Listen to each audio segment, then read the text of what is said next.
Dem baş temaşavan nêja em bi bernameyeke taybet bi hevpeyvîneke taybet li pêşberê wenin mêvanê me serokê pena navneteweyî nivîskarê Kurd Burhan Sönmez e. Burhan Sönmez heta niha bi zimanê Tirkî gelek kitêban nivîsandibû, gelek romanan nivîsandibû. Lêbelê piştî salên du û dirêj vegeriya ser zimanê dayika xwe û bi zimanê Kurdî cara ewil romaneke bi Kurdî nivîsand. Romana bi navê Evîndarên Franska beriya çend rojan ji weşanxaneya lîsê derçû, beriya çend rojan jî nivîskarê Kurd Burhan Sönmez ku li Londonê de jî vegeriya Stenbolê û li Stenbolê lansmaneke hate kirin û kitêba bi zimanê Kurdî Evîndarên Franska bo cîhanê, bo edebiyata cîhanê hate nasandin. Gelekî deng vede em dikarin bêjin ku nivîskarê Kurd Burhan Sönmezê ku ji gundekî Kurdan ya Haymanayê rêvîtiya wî dest pê dike, li Enqere, li Stenbol û herî dawî jî niha li Londonê berdewam dike. Gelekî nivîskarekî naskiriyê û birêz Burhan Sönmez cara ewil hevpeyvîneke bi Kurdî ji bo medyayê cîhanê, ji bo televizyona Rûdawê dide. Birêz hûn bi xêr hatin em bêjin hevpeyvîna me ya taybet. Hûn çawan baş in serî de? Gelek spas dikim ji bo vê firsatê. Belê zor spas. Niha we heta niha gelek romanên xwe bi zimanê Tirkî nivîsandin. Lê vê carê hûn vegeriyan ser zimanê Kurdî û we bi Kurdî romaneke nivîsand.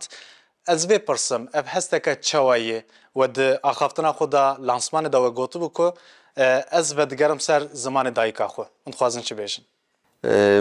Me zimana Kurdî wextê em zarok bûn, em biçûk bûn, me li dayika xwe li mezina xwe hin kirîbû.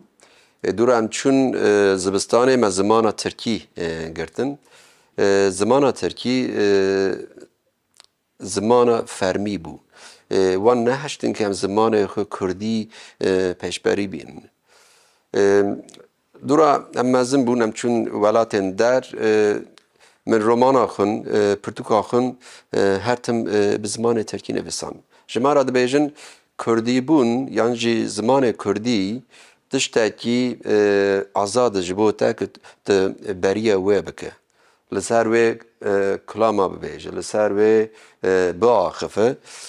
Ji vê re dibêjin nostaljiya Kurdî. Dibêjin nostaljiya Kurdî baş e. Tu azad e nostaljiya Kurdî bike.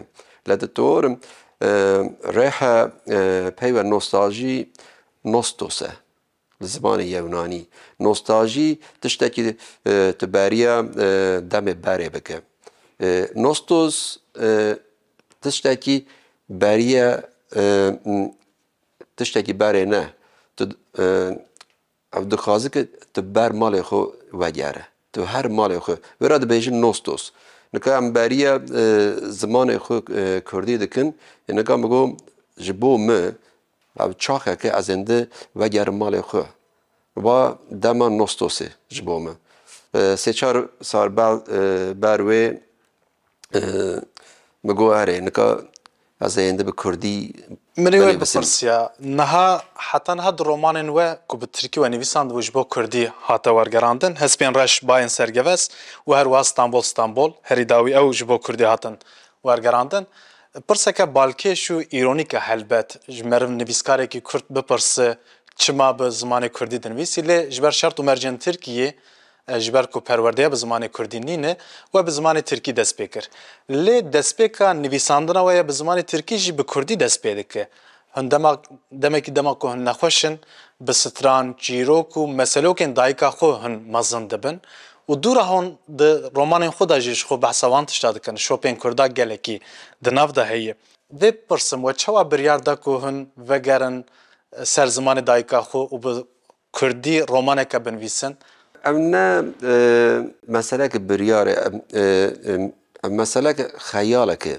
Her tim di dilê te de ye. Tu dixwaze tiştekî bi zimanê dayikê xwe binivîsî. Nika pirtûkê min Tirkî nêzik pênce zimanî li vê dunê çap dibin. Ez li her welatê digerim. Em terin hevpeyvîna gotûbêjan li min dipirsin dibêjin pirtûkê te bi zimanê Kurdî hatî nivîsandî. Em dizanin tu Kurd e. Çima pirtûkê te bi Kurdî tune ye. Ez ji wan re dibêjim Nika ez ne ciwanim pirtûkak Kurdî yekemin me xwand pirtûka Mehmet Uzun bû ez 35 salî bûm. Ez 10 salî bûm an jî 20 salî 30 salî bûm derfeta me tune nebû ku pirtûka Kurdî bibînim bixwînim 35 salî tu romanek bi Kurdî dixwîne paş wê jî me bi xwe ragot ez ne hostaya vê zimanî me ez dildara vê zimanî me hostaya vê zimanî hevala me henin mînak Kava Nemir, Selîm Temov, Firat Ceverî ciwanên nû nika tên mînak Bawer Rûken, Yıldız Çakar, Mehmet Dicle romanên şeîrên xwe pir baş in. We 35 saliya xwe da we romana Kurdî xwand, 5 saliya xwe da jî bawerim we romaneke bi Kurdî nivîsand. We bi du zimanê nivîsand, bi Kurdî û zimanê Tirkî. Ev çawa çê dibe yanî li cîhanê bawerim mînaka vê yekê gelekî kêm e. We bi du zimanî yanî we ji kîjan zimanî wergerand ji kîjan zimanî. Vê gelekî merak dikim bi rastî. Ji bo vê pirtûkê evîndarên Frans ke wexta me dest pê kir me bi Tirkî dest pê kir dûra me got na va pirtûka dixwaze bi Kurdî be çimkî va pirtûka di mijarê pirtûkê ne li ser birînên Kurda ye. Ew li ser meseleyê mijarên edebiyatê derûnî ye. Me got eger em li vê dunê dinêrin li Frans ke em dinêrin va pirtûka dixwaze bi zimanê Kurdî be. Li ber wê pênc pirtûka min bi Tirkî me her tim qala Kurda kir. Êşa me, xeyala me vê carê me got ez êndî naxwazim ser Kurda biaxivim. Ba wexta pirtûkê min terî welatê din Ingilistanê, Amerîkê, Almanyê ez naxwazim ew li min bipirsin ki birînê we çi tune. Na, bira li min ser zimanê me bipirsin. Zimanê te çi to ye? Ev zimanê hêsanî ye an jî dijwar e li ser edebiyatê. Li ser wê me got nika ênde ev demek ez bi Kurdî vê pirtûkê binivîsim. Baş. Ji vir û şûn da Burhan Sönmez wê çawa binivîse? Bi Kurdî, Tirkî we biryarekî daye ya Va mesele biryar ne ye? Çi dilê te de tê an jî çi li te dixwazin. Nika sê zimana min heye. Ez li zanîngehê Cambridgeê me bi zimanê İngilîzî ez li wir dersan didim. Nika pirtûkek li ser felsefeya wêjeyê ez dinivîsim bi zimanê İngilîzî tê. Ev zimanê Kurdî me nivîsand, zimanê Tirkî jî zimana min e li ser pirtûka pênc romanan.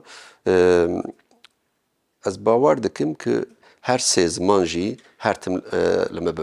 Bat wexta ki ez çûm der, ez çûm welatê din ew li me dipirsin pirsan ew dizanin ki zimanê min ewîl Kurdî ye. we gotibû di Parlamentoya Brîtanyayê da bi eqlê Kurdî em ji bo zimanê Tirkî dibin neynikek. Bi diyaloga we ya bi Yaşar Kemal re. Yaşar Kemal jî Kurd bû lê bi edebiyata bi zimanê Tirkî pirtûkên xwe çap dikir. Piçekî dikarin behsa wê yekê bikin? Ez ên xort bûm Yaşar Kemal ban me kir ez çûm ber wî. Wî ji min re got wê tim digot kiro. Got kiro got metirse got. Got pênûsa me pir bi quwet e, pir bi hêz e. Em Tirkî dibêjin bi vê pênûsê Tirkî ile aqlê me Kurdî ye. Ger tu pirtûkê me bixwîne tu dizanî ki va pey we va hevoka nivîskareke Kurd e. Va jî hêza me ye. Hûn li Bakur rewşa edebiyata Kurdî çawa dibînin? Pêwendiyê we bi nivîskarên Kurd yên Bakur'a çawa ye? Hevalên me nivîskarên ciwan yê piriyê ez nas dikim li ser e-mailê. Me re tim nameya dişînin gelek spas dikim me re pirtûka xwe dişînin. Çar pênc salin pirtûkan yê piriyê me xwand pirtûkan kurmancî ne. Mînak navek me qal kir Gülgeç, Derya Spî, an Yıldız Çakar, Mehmet Dicle. Ez hîn jî dixwazim pirtûkan din jî bixwînim. Ez nikam ji bo nifşê me em nexortin ênde. Ez nexwesteye vê zimanî jî ez dibêjim detor em destê nifşê nibirên. Em were bibêjin ki va zimane zimanek xweş e, va zimane zimanekî baş e. Em nikar vedigerin vê zimanê û jî vê hin pir serbilind bikin. Wê bibe mînak, ez bawerim wê cesaret bide xort û ciwanên Kurd. Belkî bide nivîskarên Kurd ku bi zimanê Tirkî jî dinivîsin. Mînaka vê yekê jî heye, Suzan Zamancı heye, niha hûn henin mesela. û niha di pirtûka we, wê bi di nav weşanxaneya îletişimê de jî, wê bi zimanê Tirkî bête weşandin. Ew ê kengê bê weşandin û her wiha piştî vê pêvajoya wergerê bo zimanên cîhanê wê çawa dest pê bike? Pirtûkê îletişimê mehêdin li Adarê derdikeve. Li wergerê İngilîzê nika me temam kiriye. Hevalên me wergerand. Bo İngilîzê nika amade ye. Wergera din jî ew neyîşe min e. Weşanxaneya her welatê ev bi xwe Bi Kurdî wê wergerandin ne yê wisa? piriye. Em wan ra nameyê dişin em dên va pirtûka bi Kurdî hat nivîsand. Ev daxwaziya me yên ki wê jî eger we li wir werger dît wê bi Kurdî wergerin. Vê yekê merak dikim hûn qet çûn Başûrê Kurdistanê û bi nivîskarên Başûrê Kurdistanê ra nivîskarên gewre henin li Başûr pêwendiya we çê bû? Hûn qet difikirin ku serdana Başûr bikin? Qet derfeta min nebû ku ez erim Başûrê lê çar pênc meh ber wê li fuarê Frankfurtê ez li wir bûm hevalan me siyasetmedara me Başûrê xwatin. Li wir gotûbêjek min hebû ez hewatin me hev dîtin wan ez dawet kirim. Got wala bi dilê xweşî ez ê warim. Ez hîn çav dikim. Zor spas. Ji vir û şûn da hûn ê çi bikin? Niha hûn serokê pena navnetewînin jî bernameya we jî gelekî têrûtijî ye. Hûn li Tirkiyeyên hûn ê serdana hin cîmiya bikin, hûn ê biçin Bakur, ev bernameyekê ber çavê we heye nihaya? Wala pir programên pir tijî ye. Her rojekê ez li welatekî dinim. Em dişalan. Zor spas. Mala we ava. Belê serokê pena navnetewî û nivîskarê Kurd Burhan Sönmez mêvanê me bû. Me li ser edebiyata wî, li ser romana wî ya dawî evîndarên Franskê em rawestiyan. Wekî ku me got, nivîskarê Kurd Burhan Sönmez ku heta niha bi zimanê Tirkî hejmareka zêde pirtûkên bi Tirkî nivîsandibû ve geriya ser zimanê dayîka xwe û cara ewil bi Kurdî romaneke pirtûkeke nivîsand. Di edebiyata cîhanê da, di cîhana edebiyata Kurdî da jî gelekî deng veda û xuyayê ku ji vir û şûn da jî wê gelekî deng vedi, wê gelekî li ser nîqaş bête kirin û bête axaftin. Heta bernameyeke din bimînin nav xêrî xweşiyê da.